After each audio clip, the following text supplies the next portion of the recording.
super fun time. All right, we got Becca on. Can you hear me, Becca?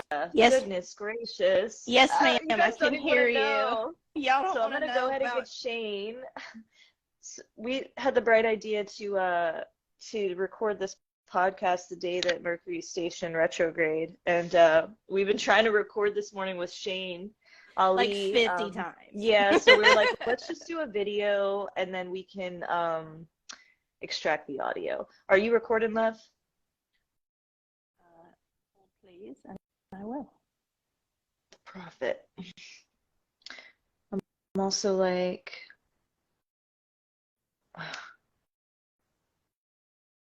so bear with us for a moment while, where is he? Does he need to be following me for me to be able to invite to join us? Probably.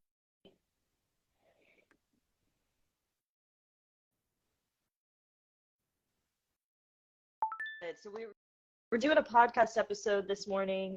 Shane Ali, he's a divine masculine shamanic practitioner. We're going to get him on here. Hey! Just give us a second while we're working out the kinks. There he is, Midnight Prophet. What's up? What's up? What's up? He's also a rapper. That's his rap handle. So many interesting things. I'm so excited. So we're going to do it this way. This is the first time, too. I think we've done like a three-way, like moving on up. Good morning. Good morning, Anna. There he is. Good morning. There we go. Okay, I knew we would figure this out eventually. I was like, let's just stay calm. Everybody stay calm, and it'll be fine. Like, everybody stay calm. I'm like, how do I set up my camera? And we're vibing. It's cool. It's all good. This is better. I think the world just wanted to see all of our wonderful faces. That's right. That's what it is, which is good. That's what because it was. Then you can see the energy too. All right. Sick. Here we go. Yay. Hello, Hi. Shane. Hello, Shane. Now you can hear Becca. Everyone. I can hear Becca, yes. Yeah. I'm so glad. It was so weird. Yeah, he couldn't hear Becca, and then I was like, why is he ignoring my friend? And no, but he just couldn't hear anything she was saying. So but it's cool. Like I said, why did we decide to do this today? Awesome. But what a good testament to just like being easy. I know, right? What would we have changed? What would we have changed if we would have known today was going to be Mercury retrograde? What would we have done Probably differently? would have rescheduled it again. This end. Oh man. Oh, all right. So okay. for the sake of recording, because we are recording the podcast, let's do our little intro spiel before we introduce you, Shane. Super excited, grateful you're here. Thank you. So about these vibes, Becca, if you want to take the helm. Hello, everyone, and welcome to So About These Vibes podcast, where we talk about all of the mystical, magical things and ways that you can heal and empower yourself. We also love to bring on wonderful guests who are healers, activators, artists, and are just contributing to the collective in some way. And today, I'm so grateful that we have Mr. Shane Ali joining us. Welcome, Shane, and thank you so much for carving out time for us. Thank you so much for having me. I know we're all on Bluetooth and different electronic devices, so there might be some delay. I'll try not to step over you, but so thank you so much for inviting me. I look forward to conversation. Yes, sir. Yeah. Thank We're you. excited to have you here. Mm-hmm. Well, let's just get into it. So Let's get into it. So if you want to start off, Shane, just give us a little brief intro about yourself. Who are you? Yeah, I hate this question. I know, right? It's a loaded question. But like, who are you in this moment? How about that? Who are you in this moment? Yeah. No, I think I can sum this up relatively briefly. Mm-hmm. So, I like everybody and many things, right? So the gist of what I do is I'm at a point now where I'm trying to live my life to the fullest. So I first and foremost, I have my daughter half the week. She keeps me busy. She's an angel. She's the best. I couldn't have asked for better kids. So I'm doing her activities, getting her back and forth to school, etc. And also, I'm artistic in some ways. I like to make music. I make hip hop about, these beautiful and weird, wonderful ayahuasca journeys and people's spiritual journeys. and that's really an outlet for me. And I've done music my whole life, but obviously my content has changed drastically in the last several years. So I make music. I'm writing a book called Hope After Dope. I Cool. was 20 plus years heroin user. I'm alive. I'm clean. I'm well. So I'm hoping maybe to shine a little light for anybody else who can use it. And last but not least is I try to help others facilitate their own healing through different modalities. Beautiful. Beautiful. Awesome. Love that. Love that. So, Shane, if you could, like, what's a pivotal moment that kind of put you on the path that you're on now? More specifically, like with your own healing journey personally, with the plant medicines and like with the music and like those kinds of modalities. Like, what kind of what moment was it that changed who you were? Yes. Well, I'm thinking about the answer. I know my answer, and I'm thinking about it, and I'm thinking about how many people, or some perhaps, maybe, in the ayahuasca community particularly, may not dig it so much, because what I'm about to say was that ayahuasca changed my life. Yes, it was at a pivotal point in my life. I had done some heavy lifting. I had gotten weaned down off of methadone after manipulating the system for just years. I had gotten down, and I had finally jumped off 5 milligrams. So that pivotal moment for me was about 6 weeks after I jumped off that 5 milligrams. Like, I was on a mission, and I went and I drank ayahuasca. And that first weekend changed my life. That is the pivotal moment where I got into this journey and the next stage of my life and fulfilling my mission and actually starting to realize what it was to be alive and what that meant and what was okay with being alive and what wasn't, and, you know, this sort of thing. But the reason why I say it might trigger some people is because the very first time that I sat with ayahuasca, it was not in the jungle. Right. It was not with some lineage shaman whose great-grandfather had made him drink it when he was 5 because he stole a chicken or what have you, you know. It was from another former addict. It was a white guy. It was just about 12 of us in a cabin in the woods. And it was ceremonial and it was respectful, but all the other things that I sometimes think people are required at ceremony with a traditional quote-unquote shaman were not there. Right. That having been said, the utmost respect and honor needs to be paid with this medicine. And it was, in fact, that very first weekend I drank. My point is, it was just some white guy with good medicine and a good heart. He wasn't a shaman. He wasn't seeking Easter rose throughout the thing. But that weekend changed my life. And so that was a pivotal moment for me. It was an interesting one because it also sort of colored the rest of my journey, because when I got into the plant medicine world, it was like, it has to be a South American guy or woman. They have to have this lineage. They have to sing. There's all these things that people were sort of like putting on the medicine, but the medicine is so much greater than that. Yeah. So that weekend changed my life, that very first ceremony ever. And I'm glad you said that because, you know, I think it kind of highlights, you know, there is this respect that needs to be paid, right? Where the medicine came from, and there is tradition and there is honor that needs to be given to that process of the medicine. But also at the end of the day, the teacher is the medicine, right? The teacher is the plant. And if you go along with the thought process that we all are our own healers, you know, and I very much believe in past life lineage. I believe, you know, the medicine will come to you when you're ready for the medicine, pretty much. And so I love that you said that, because yes, you know, there is something to be said, and it is very important to get training. I know you've gotten some training and gone to the jungle and done things like that, but also I feel like the plants speak to you and work with you individually too, right? Like, there's something to be said. I don't think there's any right or wrong way to do it, as long as you're coming at it with respect and ceremony. You know what I mean? And just paying homage to where it came from is most important. So I love that. I love that that's how your journey started, because I feel like it gives you such a good contrast, being that you've experienced it many different ways. And you know, I've sat or facilitated for probably over a dozen medicine servers. So I've seen all the different ways the Colombian way, the Peruvian way, you know, the whatever, the Mexican way, you know, and what this is it's a living, growing, thriving spiritual awakening that not just one way is going to fit for everybody. Right. We don't live Thank in the you. jungle. Yeah.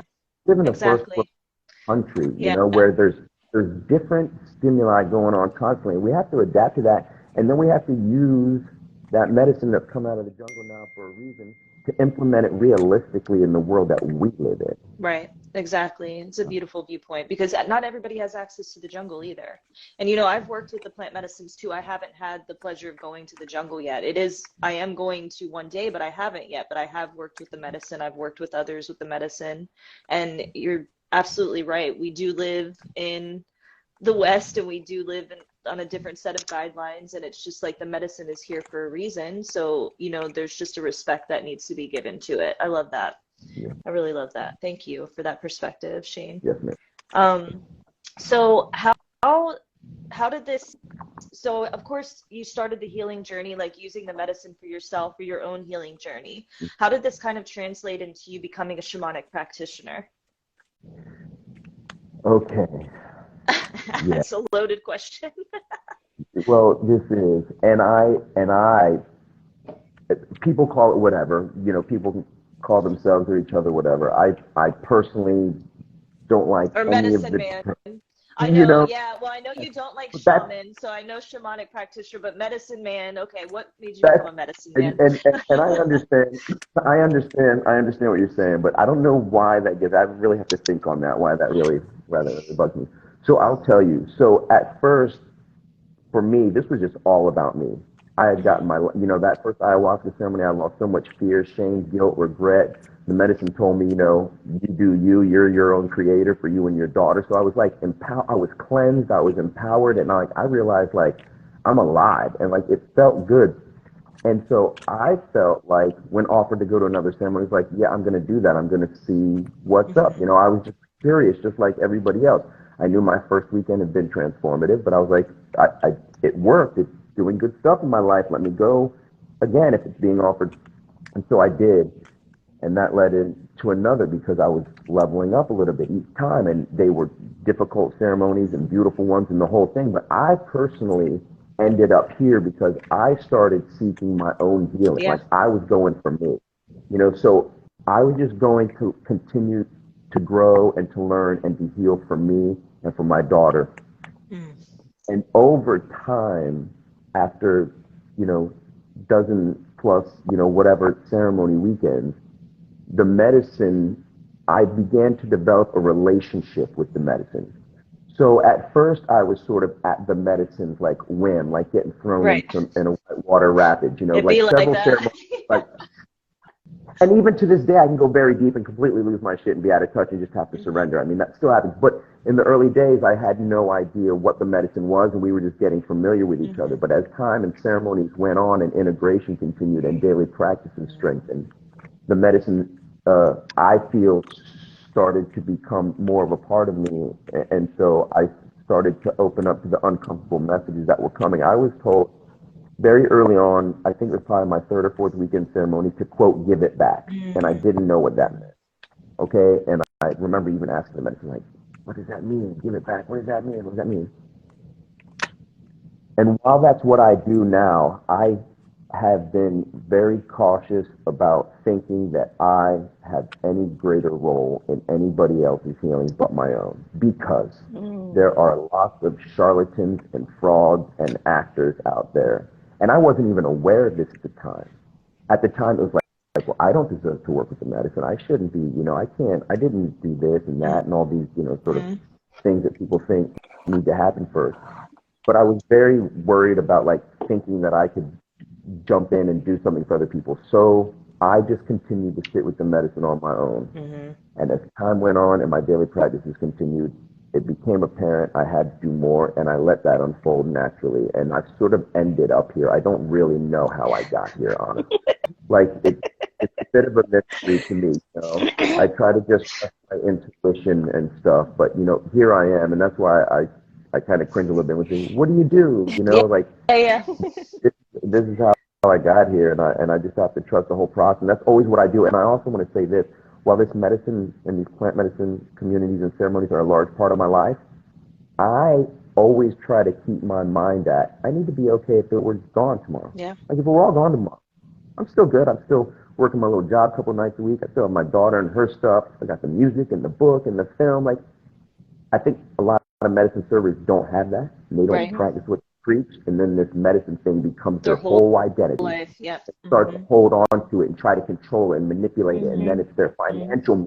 And so, like, all this stuff builds up. And then you got people like serve medicine that are just like, God bless them, I think they mean well, but they've gotten caught up, in the whole thing. And so I try to keep myself from that in some way as well. Yeah. Yeah. And we're absolutely. multi-dimensional, multifaceted beings, we should embody that and not just like Absolutely. limit ourselves to just one avenue.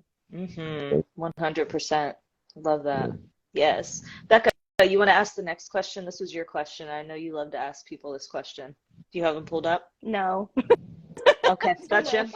I can't access it. Yeah, gotcha. So Becca, she loves asking these questions, but she loves to know, like, who are your teachers and mentors on this journey? Yeah, great question. Influence. Yeah, your biggest influence. Yeah.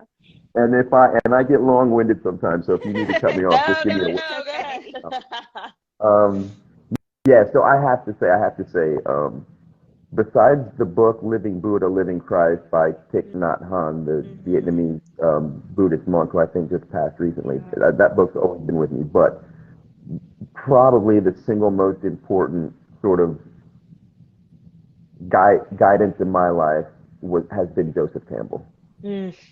Undeniably Joseph Campbell. I believe I saw the Power of Myth series on PBS, well over 20 years ago. And there is so much to that. There's a companion book as well, but The Power of Myth, he's so brilliant. He just discusses the relativity of all the different religions, all the different theologies, all the myths and lores and stories, and how they really just point back to us and our human experience and how they're meant to help us better ourselves in that. And I think what happens a lot of times, people get caught up in the story. They get caught up in, Jesus or Muhammad and whether this or that factually happened. Did Jesus really raise the guy from the dead, or did he really die on the cross? I say it doesn't matter, because this message is in there. And so Joseph Campbell has taught me that so much. And I mean, I have read that book repeatedly. I have watched the series hundreds of times.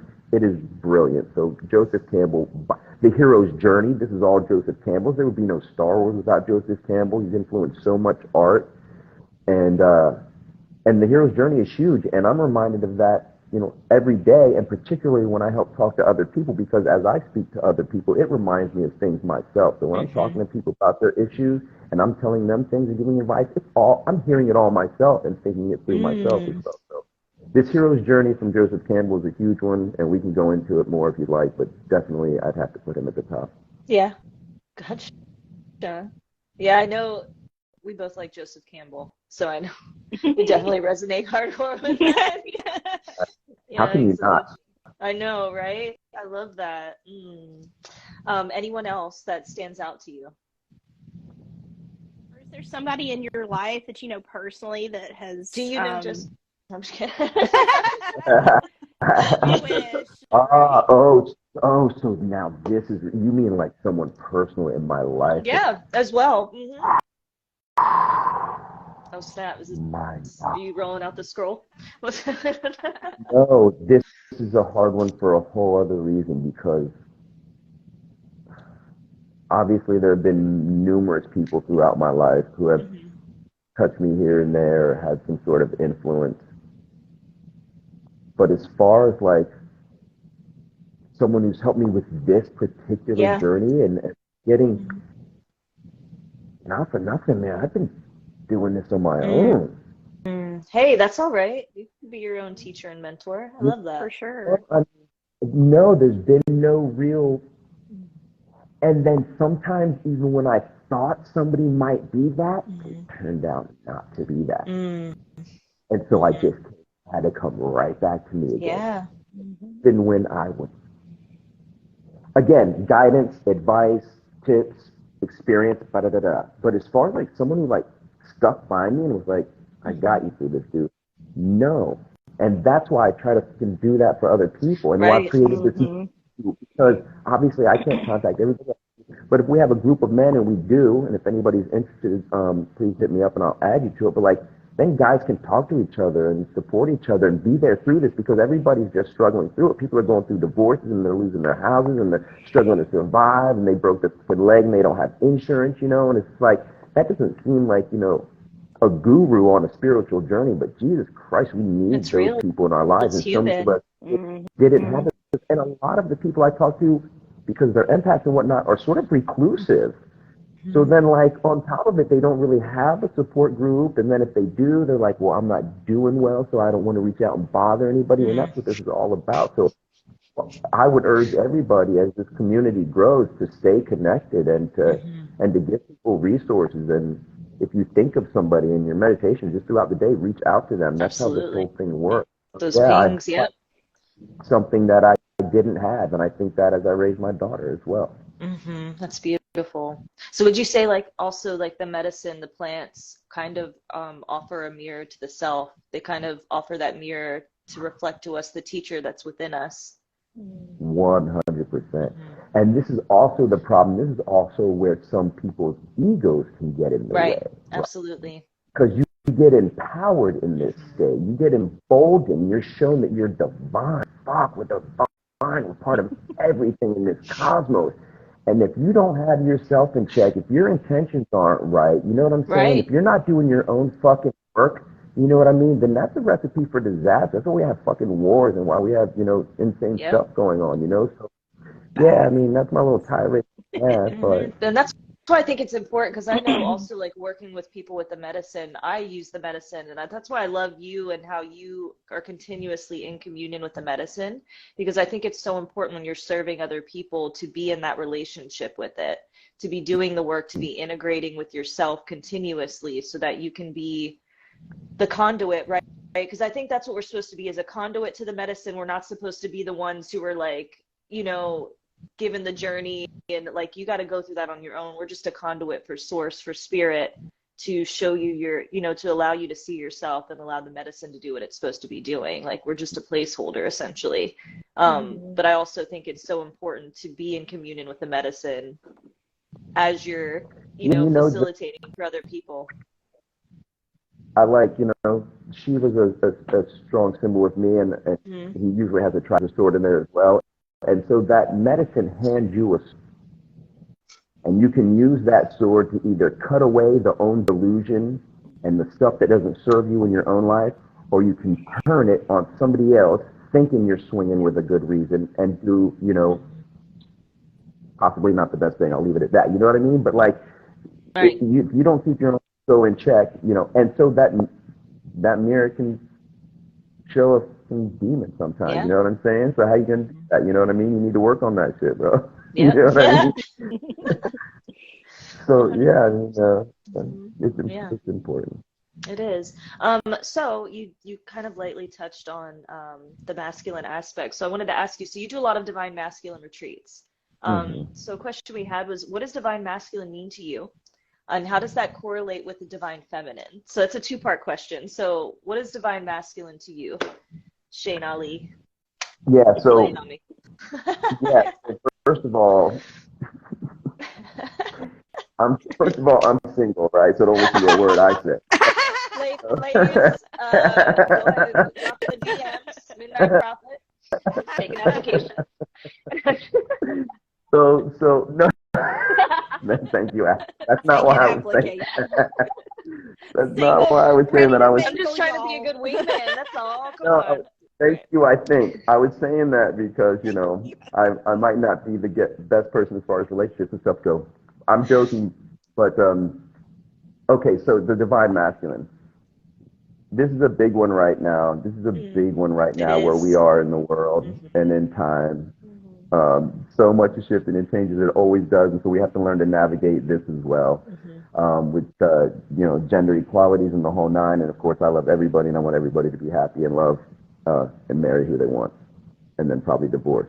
But love mainly is what man love. So yeah, so for me, this masculine thing is important because going back to my beginnings in the medicine and plant medicine communities and this whole spiritual thing. I noticed like the women were like getting together and they were like doing the full moon thing and they were like, doing yoga and they were steaming their yonis and like all this stuff, and I'm like, good for you guys. That's great, And I just a single mother, so I'm like, yeah, go do it. Go. And then I was like, when I needed something, I was like, oh yeah, let me hit up. And then, oh yeah, what? Where am I supposed to go? Yeah. And it was that repeatedly, and I would reach out, and it'd be like some quirky little spiritual community over here, or a group of guys doing something over here, but nothing that ever really resonated with me.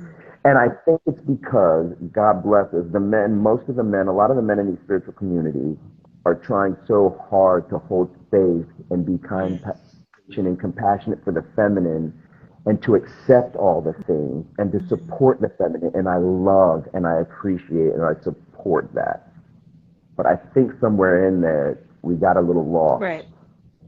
I feel like there were some basic energetic differences between the masculine and feminine that have been given to us by God for a reason, and that sort of lend themselves to a healthier balance in the relationship. And so I started to work on that myself, of course, failing lots of times in many different ways, but then finding small successes in this and realizing that when I live in this way, it feels better and it feels more connected, and it feels like I'm doing the feminine a better service. Absolutely. By holding my own masculinity. Absolutely. That's the conclusion. And it doesn't mean you hear toxic. You hear this word toxic, and of course there is toxic behavior all over the fucking place. For sure. But just because a man does or says something that is uncomfortable to someone does not instantly make it toxic. Does it, Beautiful. And of course, I'm wading into some very choppy waters here because I understand how delicate this is. Yeah. And I understand people's trauma, parental issues, and all that stuff. I think there's something to be said for the masculine doing you and allowing the feminine to do theirs more fully. I love that. Because you're right, it is about kind of balance, right? I mean, these contrasts have been set in place for a reason. It's the duality, the light and the dark. I mean, we could even get into like the light feminine and the light masculine, dark masculine, if you wanted to. But I do believe that, for him to be in his masculinity does allow that of the femininity to be there. Because I think in this time that we're in, a lot of women have had to hold a lot of masculine qualities in like this sort of survival mode, right? Where we're not really allowed to be the receivers. We're the receivers, the receptors, the creators, right? Whereas the men are the ones who are supposed to be the providers, or just, that essence, that drive, that force, you know what I mean? When we're supposed to be in that receiving mode, whereas opposed you guys are in the giving. So I totally resonate with that. And it is choppy waters, but it's all about perspective, 100%. You know what I mean? And like appreciating the duality of life in general, the light and the dark aspects that is life.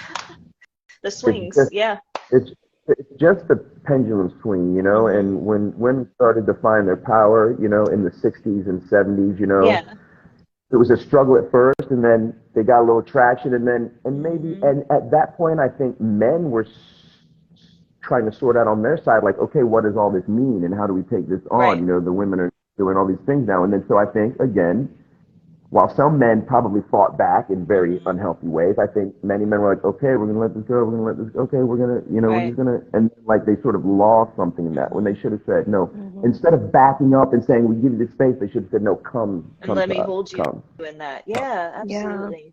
And also it's like women understanding there's power in being in that receiving, receptive mode as well. Because I think so oftentimes we think if we're not, there's different sorts of power. So it's just really appreciating the power that's held in the masculine and the feminine instead of being all one way or the other. So I love that reflection. I love how you kind of see. Yeah, Becca, do you have anything to add to that?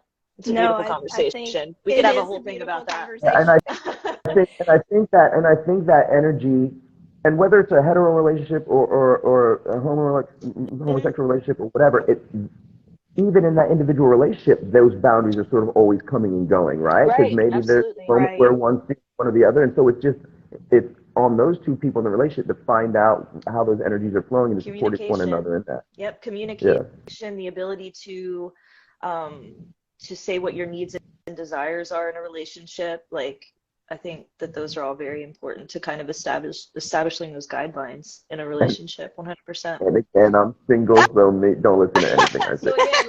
So again, we're taking applications. You can hit me in the DMs or Rebecca, and we will forward it to I promise.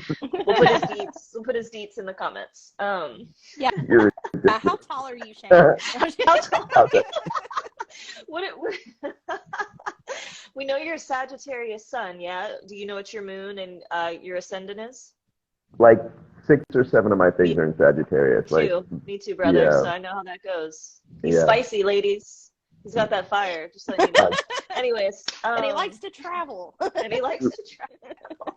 True. He's in tune. He's gonna hold good space for you. We're gonna make you a whole profile. Hey, I can see that's what's happening right now, dude. In case you didn't know, this is actually a dating show. Anyways. Gotcha. So you kind of answered the question about like your thoughts on like the toxic masculinity and things like that.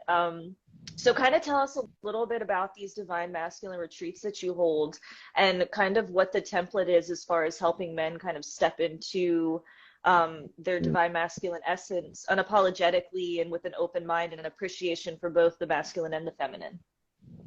Yeah. So I mean, most guys out here are trying very hard. Most of them are trying very hard.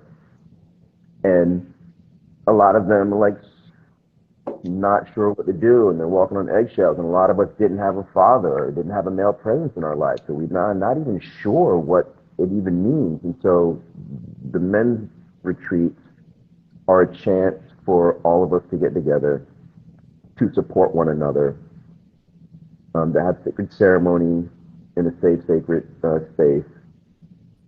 Time for us to open up, to be vulnerable. There's lots of crying, there's lots of laughing, because we also allow ourselves to tell the stupid jokes and the irreverent jokes, and to sit around the fire and bang on some drums, and to just be with the earth. And it's just something so simple, but yet so powerful in that. And when another guy knows that he can speak to another guy honestly about his issues, whatever they are, and he's not going to be judged, and that he's going to be supported, and that, in fact, there's going to be ongoing support because now we've made this connection and we're going to stay connected moving forward.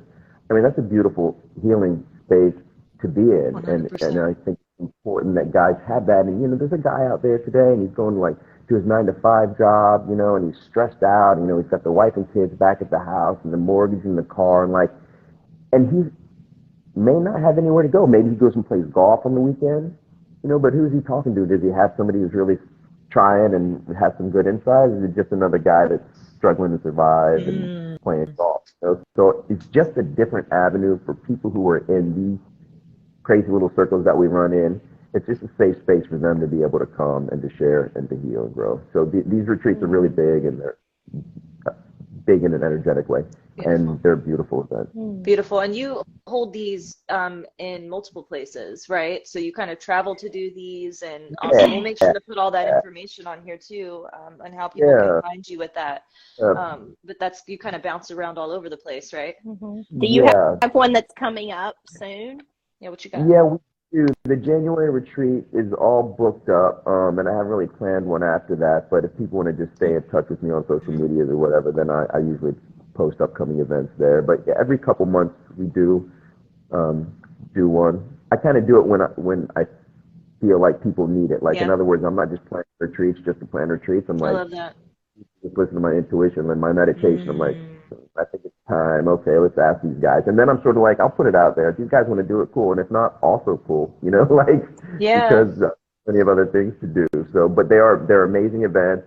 They're a lot of hard work, but they're worth it. I love that. Awesome, Shane. Awesome. Oh, you kept asking me about the feminine, and I haven't really touched on it. Was there something specific? Um, no, I mean, you've kind of really been doing it with the balance and the way that you're answering the questions. It was just kind of like, how do you help them see? But I guess the Divine Masculine retreats really aren't about that. But I feel like in the way that you're answering the questions, you have a respect for the parts that each play. So you're kind of Right. answering the questions inadvertently. We're Thank still you. taking Okay, good. Balance. applications. Yeah, we Yeah, got it. balance. We got it. It's balanced. So, so what projects are you currently working on besides the retreat? So you've got this one coming up in January. You did mention you were working on a book, and I know like a movie you said, and tell us a little Yeah. bit about that. Yeah, and this is the majority of my life. This is the Yeah. majority of my life. Yeah. So I'm writing a book, Hope After Dope. It's gonna be a little memoir. I found out I didn't even know that it was a memoir until I started like trying to figure out how to actually write a book. So I'm stumbling through that because I've never written a book before, and that's quite a journey and process. And I Yeah. don't think anybody writes a book for fun. It's kind of like going to the gym. Like you just wake up, you're like, I really don't, want to do this, but I'm trudging through it. I'm trudging through that, so that might take me a little time, but we're doing the damn thing. My beautiful friend Adam, get to film an independent short film with him. That's really cool. I'm not even considering any acting since I was like a teenager when I went to an acting academy in New York, and I'm doing this film, which is really awesome. And What's that called?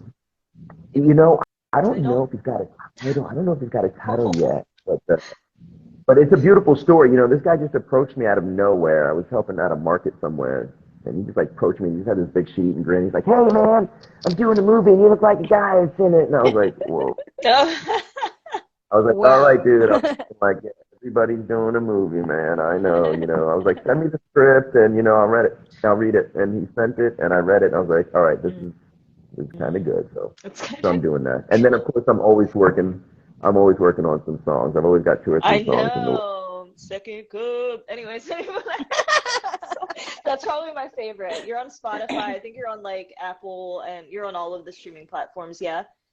I only have Respirite up on the streaming platforms, I think. Okay. And your rap name is the Midnight. Your rap name. Probably. Yeah, okay, so listen, I have to explain this rap name. Okay. Okay, listen, I love that we're talking about my rap name, but Yes. okay, let's go. So Well, I'm a musician, so I had to break it out for you and make sure we. so about like, I don't know, a very long time ago, I mean, maybe about 20 years ago, there was this thing on the internet, and it was called the Wu-Tang MC Name Generator. And so like I did, and I hit the button, and it came out with Midnight Prophet, and I instantly thought like, that's fucking cool. But then the next second, I was like, that is pretentious as fuck. I cannot ever use that. There's just no way. So for like 15 years, I just kind of always knew that it was a thing and thought about it, but never. And then I don't know, somebody saw it somewhere like, that's really cool. And I was like, that's all I needed, bro. Let's do this. I'm doing it. Give me some validation. I thought it was really cool too, just because like with ayahuasca, for instance, it is very much like a medicine that you're using at nighttime. Like I consider it to be something you're using in the dark spaces and stuff. So that's what I correlated it with, was that you were okay. You didn't even think about it. So that's when I heard that name, I was like, oh, the Midnight Prophet. He's using ayahuasca. That's a dark thing. I get real deep. That's my Mercury and Scorpio. So that's definitely the reason why that name. Yeah. So I was like, this makes a lot of sense. Yeah. Well, good. Anyways, I'm glad it makes sense. So there you go. That's funny though that's not what it was.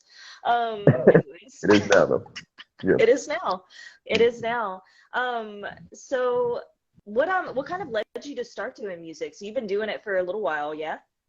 Oh man, I recorded my first song when I was 16, I think. Let's see don't we all love music as kids? Yeah, I probably, we do. had like my older siblings were cares. playing like, I don't know, whatever the heck they played, Kiss or 38 Special and I don't know. Yeah, the Eagles or something. Yeah. So I just heard a bunch of stuff.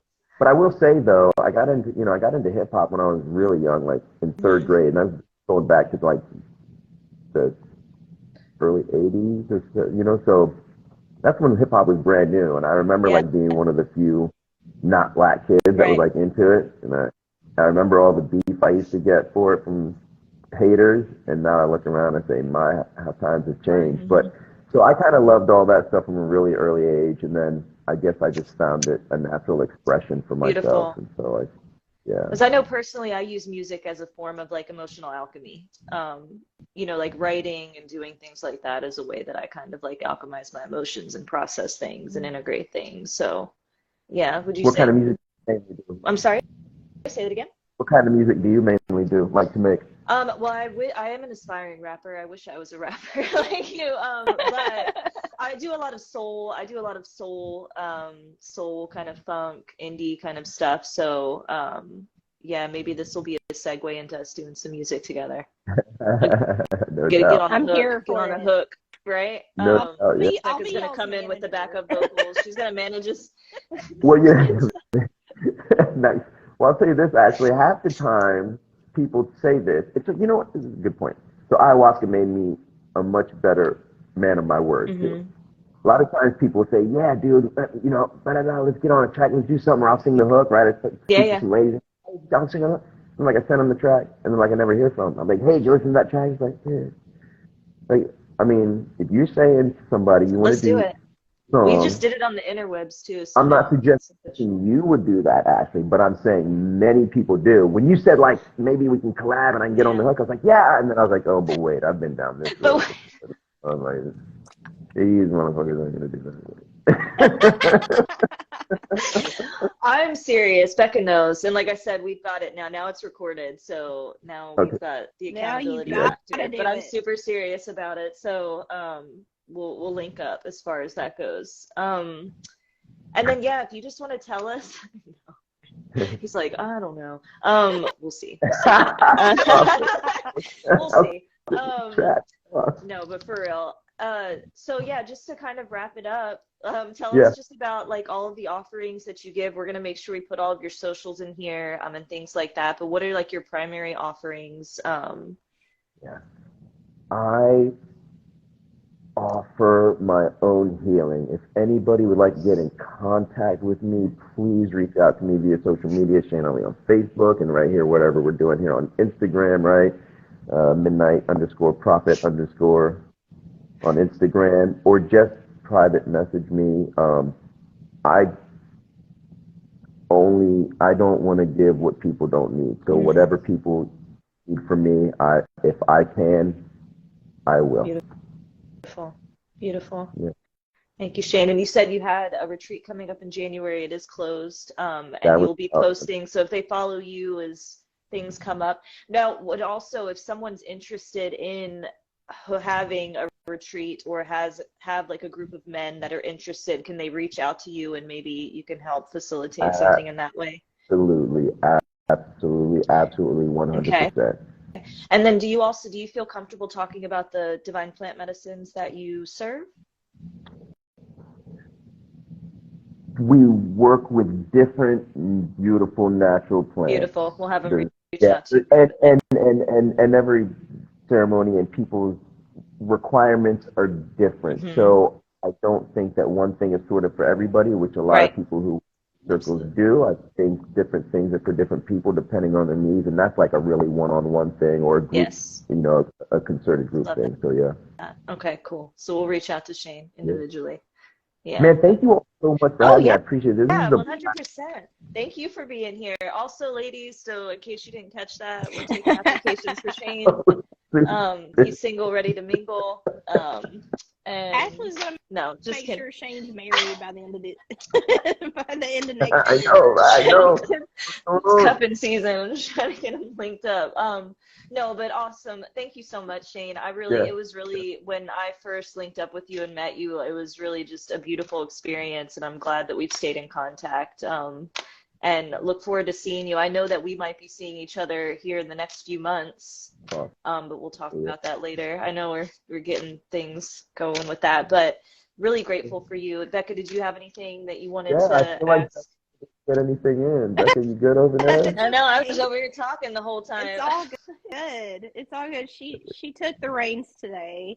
But no, I just wanted to thank you so much for taking the time to be with us today and sharing your your beautiful stories. I feel like we need more men on the podcast, and we need we appreciate to definitely, I feel like it's a very potent time to bring in this divine masculine energy, and for people to like really understand what that looks like and what that means. Right. So thank you for the work that you do. Yeah, thank you. And I feel like we could have gone on for another hour. Oh, we so if could you guys have. want to do it again. We'll probably have you back on because I think we could do a whole episode about the divine masculine and feminine and the dark and light aspects of that. I feel like that would be a really great episode. I feel like we could do a whole episode on any one of the questions you asked me, but Yeah. thank you. Thank you. Awesome. All right. Well, you have a wonderful rest of your day. Thanks everybody for joining Happy New in. Year. Yes. Happy New Year. Happy New Year. Thank you everyone for joining us today on So About These Vibes.